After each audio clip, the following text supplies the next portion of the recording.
नमस्कार मंडळी. मंडळी, आनंदी या मालिकेचा आजचा भाग खूप खतरनाक आणि खूपच इंटरेस्टिंग दाखवला आहे. खूप भारी दाखवला आहे. मंडळी, आनंदीने आता असं काही केलं आहे, ज्याच्यामुळे पृथ्वी आनंदीवर पुन्हा एकदा इम्प्रेस झालेला आहे आणि आनंदीला त्याने स्वतःच्या आयुष्यामध्ये आईची जागा दिली आहे. हो मंडळी, तिन्ही मुलांनी आनंदीचा स्वीकार केला आहे. पण ह्या शिल्पाला मात्र आता ते काही बघवलं नाही आहे आणि ह्या शिल्पाने आनंदीच्या विरोधात आता आणखीन एक मोठा असा कट करायचं ठरवलं आहे. पण त्या सगळ्यावर मात करत पृथ्वीने चांगलीच आता शिल्पाची जिरवलेली आहे. नेमकं हे सगळं काय घडलंय, कसं घडलंय, सगळं काही आपण सविस्तर पाहूया मंडळी. पण त्याआधी तुम्ही जर आपल्या चॅनलवर नवीन असाल आणि चॅनलला अजूनही सबस्क्राईब केलं नसेल तर चॅनलला आता सबस्क्राईब करून घ्या आणि हो, सोबत व्हिडिओला लाईक करायला सुद्धा विसरू नका. तर मंडळी, इकडे आता आनंदी आहे ना, समिताच्याच फोटोसमोर हात जोडून प्रार्थना करत असते. किमान आजची एक रात्र तरी मुलांना शांत झोप लागू दे. समिताताई, तुमच्या आशीर्वादाची खूप गरज आहे. तर मंडळी, करता हिने आनंदी जी आहे तिने छायाला सांगितलेलं असतं, एक वस्तू आणायला सांगितलेली असते. छाया तिथे येते आणि म्हणते की आनंदीताई, तुम्ही जे सांगितलं ना ते केलं आहे का मी?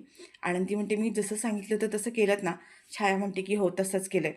आणि तिने एक छोटा टेप रेकॉर्डर आणलेला आहे आणि त्याच्यासोबत जो युगंधरचा मोबाईल असतो तो सुद्धा आणला आहे. आता आनंदी म्हणते, मी जसं सांगते ना तसं करा. आता हिने त्या टेप रेकॉर्डर जो आहे त्याला त्या मोबाईलवर ह्याच्या मोबाईलचं जे गाणं असतं ना, अंगाई गीत आहे समिधाची, ती अंगाई गीत लावली आहे. छाया म्हणते, आनंदीताई, तुम्ही एवढ्या टेन्शनमध्ये आहात, इतके प्रॉब्लेम्स आहेत तरीसुद्धा तुम्ही दुसऱ्यांचा किती विचार करता.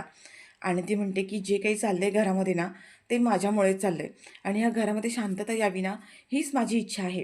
आणि मंडळी, समिधाची जी अंगाई लास्ट टाईम युगंधरने आनंदीला ऐकवलेली असते, तिला झोप येण्यासाठी तीच अंगाई आता इथे आनंदीने लावली आहे. आता युगंधरला माहिती आहे ती अंगाई त्याच्याच मोबाईलमध्ये आहे. पण आता युगंधर इथे त्यालासुद्धा ती अंगाई लावल्यानंतर खूप बरं वाटतं. इथं मुलांना दाखवलं की मुलांना रूममध्ये काही झोप येत नसते, बेचैन झालेले असतात आणि ती अंगाई ऐकल्यानंतर मुलांनासुद्धा खूप आनंद झाला आहे. युगंधर म्हणत असतो की समिधाची अंगाई ही कोणी लावली? आता मुलंसुद्धा म्हणतात की हा तर आईचा आवाज आहे, आईच्या आवाजाची अंगाई आहे. आणि मुलंसुद्धा ही अंगाई ऐकून खूप भावूक झालेली असतात. प्रांजल तर अक्षरशः रडायलाच लागलेला असतो. आनंदाश्रू त्याच्या डोळ्यामध्ये आलेले असतात. म्हणतो, दादा, हा तर आवाज आपल्या आईच्या अंगाईचा आहे. आता ही सुद्धा म्हणते की हो, आपण जेव्हा लहान होतो, झोपायचो नाही, रडायचो, हट्टेपणा करायचो, तेव्हा आई हीच अंगाई गायची. हाच आपल्या आईचाच आवाज आहे. आणि दोन्ही पोरं आता खूप भावूक झालेली असतात. इकडे हिला दाखवलंय, आनंदीला दाखवलंय.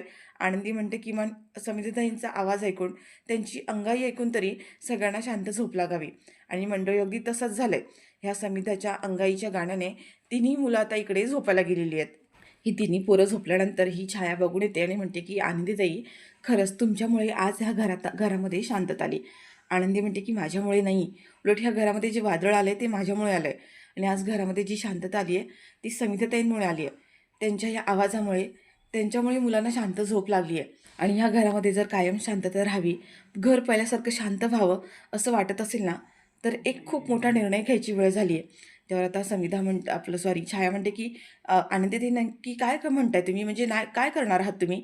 आनंदी म्हणते की ज्या व्यक्तीमुळे आज मालकसाहेब आणि मुलांमध्ये एवढी मोठी दरी निर्माण झाली आहे, ती दरी मला दूर करायची आहे आणि त्यासाठी मला त्याच व्यक्तीला घरातून बाहेर काढावं लागणार आहे. तर मंडळी, आता इकडे दाखवलं आहे की आरती जी आहे ती घरामध्ये फेऱ्या मारत असते. तिला टेन्शन आलेलं असतं की आनंदीचं तिकडे सगळं कसं होत चाललं असेल. सगळेजण आनंदीच्या विरोधात गेलेत. काय करत असेल आनंदी? आता ही अर्ची म्हणते की आरतीताई, काय झालं? कसला एवढा विचार करतेस? मला आनंदी दिदीबद्दल खूप वाईट वाटतंय. आनंदी तिकडे काय करत असेल? सगळेजण बघितलेस ना तिच्यावर कसे चिडले होते. मालकसाहेब पण चिडले होते. इतके दिवस तिच्या बाजूने मालकसाहेब तरी होते. आता ते पण तिच्या बाजूने नाही आहेत. एकटी पडली असेल ना ती तिकडे. मला खूप काळजी वाटते गं तिची, ताई. आपण काय करूया? तर मंडळी, आरतीसुद्धा म्हणते की मलासुद्धा तेच कळत नाही आहे की आपण काय करायचं? आपल्या हातात काही राहिलं नाही आता. मलासुद्धा सुचत नाही आहे गं काय करावं? आरची म्हणते, गं असं काय करतेस? काहीतरी सुचव ना. आपण आनंदीताईला मदत नाही करणार तर कोण करणार? आपण तिला काय शब्द दिला होता आठवते ना तिच्याकडे गेलो तेव्हा? की आपण दोघीसुद्धा तिच्या कायम पाठीशी असू. घरामध्ये जे वादळ निर्माण झालंय, जे प्रॉब्लेम सुरू झालेत, ते सगळे आपण चुटकीसारखी बाजूला करू. मग आपल्याला काहीतरी करायला पाहिजे नको का? आनंदताईला आपल्याला मदत करायचीच आहे. आरती म्हणते की हो, मलाही तेच कळतंय. पण आपण जेव्हा हा प्लॅन ठरवला, तेव्हाची सिच्युएशन वेगळी होती आणि आताची वेगळी आहे. आता सगळं हाताबाहेर गेलंय. बघितलंस ना घरामध्ये काय गोंधळ होऊन बसलाय ते? आणि कशी कशी आपण मदत करणार आहोत आनंदीला? मला ना काहीच कळत नाही आरची. आरची म्हणते हो ना, म्हणजे काय करायचं आपण? म्हणजे मालक साहेब पण आता चिडलेत, पोरंसुद्धा चिडलेत, सगळेजण दीदीवर चिडलेत. दीदीची काय अवस्था झाली असेल का तिथे? आता ह्या दोघींचं बोलणं सुरू असतं तेवढ्यात मागून आता आबा आलेत आणि आबानी आवाज दिलाय, आरची, आरती. तेवढ्यात आता म्हणतात आबा, आबा आले. आणि ह्या दोघीसुद्धा आता आबांच्या इकडे जातात. आबांना आतमध्ये घेऊन येते आणि आबा म्हणतात, जा बरं मला पहिलं पाणी घेऊन ये. आरची म्हणते की हो हो आबा मी आणते ना, पाणी आणते. आता आबाने आणलेल्या ज्या बॅग वगैरे असतात ह्या दोघीसुद्धा खाली ठेवतात. आबासुद्धा बसतात. आता आरती बिचारी तिथे गप्प उभी असते. तिला काय बोलावं काही कळत नाही आहे. तिला खूप टेन्शन आलं आहे आबांबद्दल. आरची जाते आणि आबांना पाणी आणून देते आणि म्हणते आबा हे घ्या, पाणी घ्या. आबा पाणी पितात आणि आबा म्हणतात की काय कसं चाललं आहे, सगळं बरं चाललं आहे ना? आरती म्हणते की हो सगळं व्यवस्थित चाललं आहे. आबा म्हणतात मला तो मालक साहेबांचा आणि आनंदीचा जो पुरस्कार बघितल्यानंतर काय आनंद झाला म्हणून सांगू. माझ्या माझ्या लेकीच्या हातून अ, मालक साहेबांना पुरस्कार दिला. माझं मन अगदी भरून आलं. खरंच माझी पोर किती नशीबवान आहे. असं म्हणतात ना देवाच्या दारात न्याय असतो. माझ्या लेकीला खऱ्या अर्थाने न्याय मिळाला. हे सगळं बघून माझं मन भरून पावलं. माझी आनंदी एवढ्या सुखात आहे. खरंच मला आता काय बोलावं काही कळत नाही आहे. तर मंडळी तेवढ्यात आता आबा म्हणतात की तुम्हाला माहिती आहे का मी काय आणले ते? आरची ती पिशवी दे बघू. आरची म्हणते बा आबा ही पिशवी का? आबा म्हणतात हो. आबा म्हणतात हे बघ आनंदीसाठी साडी घेऊन आलो आहे आणि मालक साहेबांसाठी शॉल आणली आहे. आता ह्या दोघी जणी आहेत ना ते बॉक्स ओपन करून पाहतात आणि आबांनी खरंच आनंदीसाठी जी साडी आणलेली असते खूप छान असते. आणि म्हणतात की आजच आपण आनंदीला आणि मालक साहेबांना भेटायला जाऊ. त्यांचं थोडंसं कौतुक करूया आणि म्हणूनच त्यांच्यासाठी हे आणलं. आरती म्हणते की हो साडी खूप छान आहे. मी पटकन फ्रेश होऊन येतो. फ्रेश होऊया आणि मग आनंदीला आणि मालक साहेबांना भेटायला जाऊया. मंडळी आता आबा फ्रेश व्हायला जातात. पण आरतीला टेन्शन आलं आहे की आबांना जर हे सगळं सत्य कळलं तर किती प्रॉब्लेम होईल. काही झालं तरी आबांना ही गोष्ट कळायलाच नाही पाहिजे.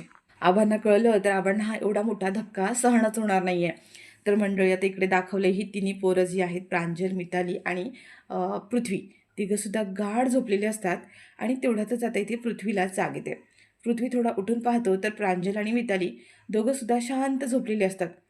तो उठतो आणि त्याला आठवतं की रात्री त्याच्या आईची अंगाई लागलेली असते आणि त्या अंगाईनंतर ह्यांना गाढ झोप लागली आहे. तो म्हणतो इतक्या दिवसानंतर आईचा आवाज ऐकल्यानंतर खरंच खूप छान वाटलं. तर मंडळी आता इकडे दाखवलं की हा जो आहे युगंधर त्यालासुद्धा जाग आली आहे. आणि युगंधरलाही आठवतं की रात्री समिधाचा आवाज आणि समिधाची अंगाई लागली होती. कुणी बरं लावली असेल? आता तो विचार करत असतो आणि तेवढ्यातच त्याला हे आठवतं की त्याचा मोबाईल कुठे दिसत नाही आहे. आता तो मोबाईल इकडे तिकडे सगळीकडे शोधतोय, पॉकेटमध्ये शोधतो, त्याच्या बेडरूममध्ये सगळीकडे शोधून झाला आहे. पण त्याला कुठेच आता मोबाईल सापडत नाही आहे. आणि तो माझा मोबाईल गेला कुठं? आणि इकडे दाखवलं मंडळी आनंदी आता इथे देवाजवळ प्रार्थना करत असते, समिधाजवळ प्रार्थना करत असते आणि म्हणत असते की आज घरामध्ये शांतता आली आहे. देवा ही शांतता जी आहे ना, ती घरामध्ये अशीच शांतता कायम टिकून राहू दे. घरामध्ये आलेलं हे वादळ ज्या पद्धतीने शांत झालं आहे, ते वादळ आता शांतच राहू दे. आणि ही प्रार्थना करत असताना मालक साहेब येतात. इकडे तिकडे मोबाईल शोधतात. गेला कुठे माझा मोबाईल? आणि तेवढ्यातच आता तिथे टेबलवर त्याला एक टेप रेकॉर्डर दिसतो आणि युगंधरचा मोबाईलसुद्धा तिथेच असतो. युगंधर म्हणतो माझा मोबाईल आणि हिथं माझा मोबाईल काय करतोय? कुणी आणला माझा हा मोबाईल इथे?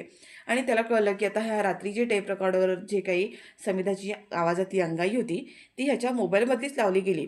आता युगंधर म्हणतो की कुणी केलं हे समद? कोणी केलं? आणि तेवढ्यात आता मागून पृथ्वी येतो आणि म्हणतो की वा युगंधर निंबाळकर वा, नाटक छान करता तुम्ही. म्हणजे स्वतःच्याच मोबाईलमधली अंगाई तुम्ही स्वतः लावली आहे आणि स्वतःच आता असा ड्रामा सुरू करताय का की कोणी लावली बरं ही अंगाई? नाटक तुम्हाला खूप चांगलं जमतं. युगंधर म्हणतो काय बोलतोय तू? मी कशापायी नाटक करू? त्यावर पृथ्वी म्हणतो की बस बस करा. किती नाटकं करणार आहात तुम्ही? आमच्या भावनांचा खेळ करण्यासाठी आईच्या भावनांशी सुद्धा खेळणार आहात. तिच्या गाण्याचं, तिच्या आवाजाचा वापर करून आम्हाला आमच्यासमोर इमोशनल कार्ड प्ले करताय. म्हणजे आईची अंगाई लावली की आम्ही तुमच्यावर इम्प्रेस होऊ आणि आम्ही तुम्हाला माफ करू, असं वाटलं का तुम्हाला? तुमची हिंमतच कशी झाली एवढं सगळं करण्याची? एवढं सगळं करूनसुद्धा तुम्हाला जरा पण लाज वाटत नाही आहे का हो? आता हा पृथ्वी मालक साहेबांना बरंच काय काय बोलत असतो. युगंधर म्हणतो बस बस कर. मी असं काही केलेलं नाही आहे. मला माहीत नाही ही अंगाई कुणी लावली. पृथ्वी म्हणतं की हो म्हणजे तुमचा मोबाईल मला इथे पुरावा दिसतोय. तुमचा मोबाईल आहे आणि तरीसुद्धा तुम्हाला म्हणायचं आहे की हे सगळं तुम्ही केलेलं नाही आहे. युगंधर म्हणतो हे बघ पृथ्वी मी कधीही खोटं बोलत नाही आहे. मी कधीही खोटं बोललेलं नाही आहे आणि आत्ताही मी तुला हेच सांगतोय. ही अंगाई मी लावलेली नाही आहे. मलाही माहीत नाही हे कोणी लावली ती. पृथ्वी म्हणतो बास करा हो बास करा. किती किती नाटकं करणार आहात. आता ह्या तुमच्या नाटकांचा ऐकून ऐकून ना अक्षरशः कंटाळा आलाय. आता हा युगंधर चिडतो आणि म्हणतो की बस करा पृथ्वी, नीट तोंड सांभाळून बोल. तू कोणाशी बोलतेस तुला कळतंय का? मी जर सांगते तुला की हे मी नाही लावलंय तर मी नाही लावलंय. पृथ्वी म्हणतो की बस ना. आम्ही तुम्हाला एवढे मूर्ख वाटलो का हो? तुम्हाला काय वाटलं की रात्री तुम्ही ही अंगाई लावणार आणि आम्ही इमोशनल फूल होणार, तुमच्यावर इम्प्रेस होणार आणि झालेलं सगळं विसरून जाणार. मंडळी आता युगंधर चिडतो आणि म्हणतो की मला तुझ्याशी वाद घालायचा नाही आहे आणि मला तुझ्याशी बोलण्यातही इंटरेस्ट नाही आहे. आणि आता तो तिथून रागारागाने चाललेला असतो आणि आनंदी म्हणते की हे सगळं माझ्यामुळेच झालं आणि आता जर मी शांत बसले ना तर आणखीन मोठा गैरसमज निर्माण होऊ शकतो, आणखीन मोठं वादळ निर्माण होईल. नाही नाही, मला सत्य काय आहे ते सांगायलाच हवं. आणि मंडळी युगंधर जाता जाता आनंदी बाहेर येते आणि म्हणते की मालकसाहेब थांबा. आणि ती पृथ्वीला म्हणते की पृथ्वी, मालकसाहेब जे म्हणतात ते बरोबर आहे. मालकसाहेबांना यातलं काहीच माहिती नाही आहे. ही जी रात्री काही अंगाई लावली गेली होती ती अंगाई मी लावली होती, यातलं मालकसाहेबांना काहीही माहीत नाही आहे. मंडळी आता हे ऐकल्यानंतर युगंधरला, आणि आता हे दोघं पण चिडलेत, युगंधर पण चिडलाय आणि पृथ्वी चिडलाय. तो म्हणतो की का का करतेस का असं तू? तुला आमच्या इमोशनशी, आमच्या भावनांशी सतत का खेळायचं असतं? म्हणजे तुला काय वाटलं आमच्या आईचा आवाजाचा वापर करून तिने गायलेली अंगाई गाऊन तुला तुला आमच्या आईची जागा घ्यायची आहे का? तुला काय सिद्ध काय करायचं आहे? तू हे असं वागलीस म्हणजे आम्ही तुला आमच्या आईची जागा तुझ्या आयुष्यात देऊ असं वाटतं का तुम्हाला? आणि आता पृथ्वी पुन्हा युगंधरला म्हणतो की वा, छान ड्रामा चाललाय तुमच्या दोघांचा. आणि तो आता तिथून रागाने निघून गेला. तर मंडळी आता युगंधर हा आनंदीला चिडला आणि म्हणतो की कोण समजतेस, कोण तू स्वतःला, कोण आहेस कोण? काय समजतेस तू स्वतःला? का करतेस तू हे सगळं? काय हे सगळं करून तुला काय मिळतं? तुला मी किती वेळा सांगितलंय, तू ह्या घरची सून नाही आहेस, तू माझी बायको नाही आहेस, तू माझ्या मुलांची आई नाही आहेस, तरी तुला सगळं हे का करायचं आहे? तुला माझी बायको का बनायचं आहे? ह्या घरची सून का बनायचं आहे? माझ्या मुलांची आई का बनायचं आहे? कोणी दिलं तुला हा सगळा अधिकार? किती वेळा सांगितले की माझ्या मध्ये मध्ये करू नकोस. का करतेस तू हे सगळं? हे सगळं करून तुला या घरामध्ये माझ्या बायकोचं स्थान आणि मुलांच्या आईचं स्थान मिळणार नाहीये. तुला का कळत नाहीये? तुला सांगितलंय की माझ्यापासून, माझ्या मुलांपासून कायमची लांब राहा. आणि आनंदी, आज मी तुला शेवटचं सांगतोय, मला ना तुझं तोंड सुद्धा बघायचं नाहीये. ह्यापुढे तू माझ्या समोर यायचं नाही. ह्या हॉलमध्ये माझ्या मुलांच्या समोर सुद्धा यायचं नाही. तुझी जागा किचनमध्ये, किचनच्या बाहेर एक पाऊल सुद्धा ठेवायचं नाहीये. मंडळी आता युगंधर आनंदीला खूप बोललेला असतो आणि त्याने आता आनंदीला किचनच्या बाहेर पाऊल नाही ठेवायचं असं सांगितलंय. आणि हे सगळं काही आता शिल्पा ऐकत असते आणि तिला बघून खूप आनंद झालाय. मंडळी आनंदी बिचारी पूर्णपणे हादरली आहे, तिच्या पायाखालची जमीनच सरकली आहे की मालक साहेब पण असं वागू शकतात. आता शिल्पा म्हणते की आपलं काम सोपं झालं, जे आपल्याला हवं होतं ते आता युगंधरने स्वतःच केलंय. आता ह्या आनंदीला घराच्या बाहेर कसं हाकलायचं हे मला चांगलं माहिती आहे. मंडळी आनंदीच्या डोळ्यातून अक्षरशः अश्रू अश्रू वाहत असतात. खूप वाईट वाटत असतं. तर इकडे शिल्पाने इकडे येऊन मुलांचे ऑलरेडी कान भरलेले असतात, प्रांजलचे आणि मितालीचे. आणि आता प्रांजल म्हणतो की ह्या आनंदीची एवढी हिंमत आपल्या आईची जागा घ्यायला चालली होती आणि आता तर आपल्या आईचा वापर करून इमोशनल कार्ड प्ले करते आपल्याला इम्प्रेस करण्यासाठी. नाही हा, मी ह्या आनंदीला सोडणार नाही आहे.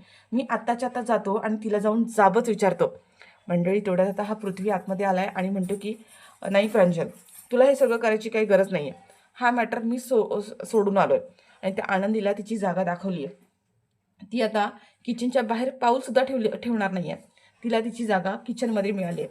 आणि हो, बाबांनी सुद्धा सांगितलं आहे तिला ह्या घरामध्ये आणि आपल्यासमोर तिचं तोंडसुद्धा दाखवायचं नाही आहे. त्याच्यामुळे ती आता किचनच्या बाहेर येण्याची ना हिंमतसुद्धा करणार नाही आहे. तर मंडळी आता प्रांजल जो आहे म्हणतो पण दादा, आता पृथ्वी म्हणतो की नाही या प्रांजल, अजिबात नाही. तुम्ही दोघं आहेत ना, प्लीज शांत राहा. आणि हो, मला त्याला महत्त्वाचं काम आहे, त्यासाठी मी बाहेर चाललो आहे. त्याच्यामुळे तुम्ही दोघांनाच तुमची स्वतःची काळजी घ्यायची आहे. शांत राहा आणि प्लीज स्वतःला त्रास करून घेऊ नका. मंडळी आता हा पृथ्वी तिथून निघालाय, पण प्रांजल म्हणतो की नाही या दादा, तू काही म्हण, पण मी ह्या आनंदीला सोडणार नाही आहे. तिला मी सोडणारच नाही आहे. मी तिला चांगली अद्दल घडवणार आहे. आणि आता तो रागारागाने पुन्हा बाहेर चाललेला असतो. तेवढा शिल्पा म्हणते की नाही प्रांजल, थांब, इथेच थांब. प्रांजल म्हणतो नाही आत्तू, आता मला तू अजिबात समजवायचं नाही आहे. मी नाही सोडणार आहे त्या आनंदीला. आत्तू म्हणते की अरे, मी तुला असं म्हणतच नाही आहे की तू काही करू नकोस म्हणून. तू जो विचार करतोयस ना, तो अगदी बरोबरच आहे. मी तुझ्या अगदी सोबत आहे, काळजी करू नकोस. आता प्रांजल आश्चर्याने तिच्याकडे बघतो, म्हणजे हिला नक्की काय म्हणायचं आहे. तेवढ्यात शिल्पा म्हणते की काय आहे ना, तुमचा राग साहजिकच आहे आणि मला त्याचा आदरच आहे. मला माहिती आहे तुम्हाला आता किती राग आला असेल, काय आला असेल. तू काय करणार आहेस? तू जे काही करशील ना त्यासाठी मी तुझ्यासोबतच असणार आहे. आता मंडळी आता इथे ही जी मिताली आहे ना तिलासुद्धा कळत नाही आहे. मिताली म्हणते, अरे प्रांजल शांत हो ना, काय चाललं आहे तुझं हे? आणि आता तेवढ्यात प्रांजल आत्तूला म्हणते, आत्तू अगं. तर आता ही म्हणते शिल्पा, काही नाही आहे, प्रांजलचं बरोबरच आहे. तर तो जो काही निर्णय घेणार आहे त्याच्या मी बाजूने असणार आहे. काय करायचं ठरवलंयस तू प्रांजल, बोल मला, काय करणार आहेस? आता मंडळी प्रांजलने ठरवलं की त्याने ना एक प्लॅन सांगतो आता इथे शिल्पाला. तो म्हणतो की हिला जर धडा शिकवायचा असेल ना तर आपल्याला काहीतरी करावंच लागणार आहे. आणि त्याने असा काही प्लॅन केला आहे, म्हणजे आता त्यांनी सांगितलं नाही आहे, पण तो शिल्पाशी बोलताना दाखवलं आहे. तर मंडळी आता त्याने असं काहीतरी केलं आहे की ज्याच्यामुळे आनंदीला प्रचंड त्रास होणार आहे. तर मंडळात इकडे असं दाखवलं की सकाळी आनंदी ही पुन्हा देवाजवळ येते, प्रार्थना करत असते आणि म्हणते की ह्या घरामध्ये काय वादळ निर्माण झालं आहे. आता पुन्हा मला असं वाटलं होतं की आता तरी घरामध्ये शांतता येईल, पण घरामध्ये पुन्हा आणखीन एक नवीन प्रॉब्लेम सुरू झाला आहे, तोही माझ्यामुळे हा घरामध्ये एवढा मोठा गैरसमज निर्माण झालेला आहे. माझ्यामुळे हे सगळं सुरू झालं आहे. देवा काहीतरी कर आणि या घरामध्ये शांतता येऊ दे. तेवढं त्या प्रांजल मागून येतो आणि म्हणतो की तुला या घरामध्ये शांतता हवी आहे ना? खरं शांतता हवी ना? तर मग तुला मी जे सांगतो ना ते करायलाच लागेल. तुला तुझ्या चुकीचं प्रायश्चित्त हवं आहे ना? मग प्रायश्चित्त हवं असेल तर मी सांगतो ते ऐक आणि तसं कर. त्यावर आता आनंदी म्हणते की काय करायचं आहे? प्रांजल म्हणतो की तू करायला तयार आहेस का? आनंदी म्हणते की हो, या घरामध्ये जर शांतता मिळणार असेल आणि तुम्हाला समाधान मिळणार असेल तर तू जे सांगशील ते मी करायला तयार आहे. तर मंडळी आता इथे प्रांजल आहे ना, त्याने सुद्धा आनंदीला काहीतरी सांगितलंय. आता काय सांगितले त्यांनी सुद्धा दाखवलं नाही बरं का, पण तो बराच वेळ आनंदीशी काहीतरी बोलतोय आणि तेही रागारागाने. आणि हे सगळं ऐकून आनंदीच्या डोळ्यात पाणी आलेलं असतं, तिला वाईट वाटत असतं. म्हणजे नक्कीच त्याने आनंदीला असं काहीतरी सांगितलंय, मे बी तिला घर सोडून जा, तुझ्यामुळे हे सगळं होतंय असंच सांगितलेलं आहे असं वाटतंय.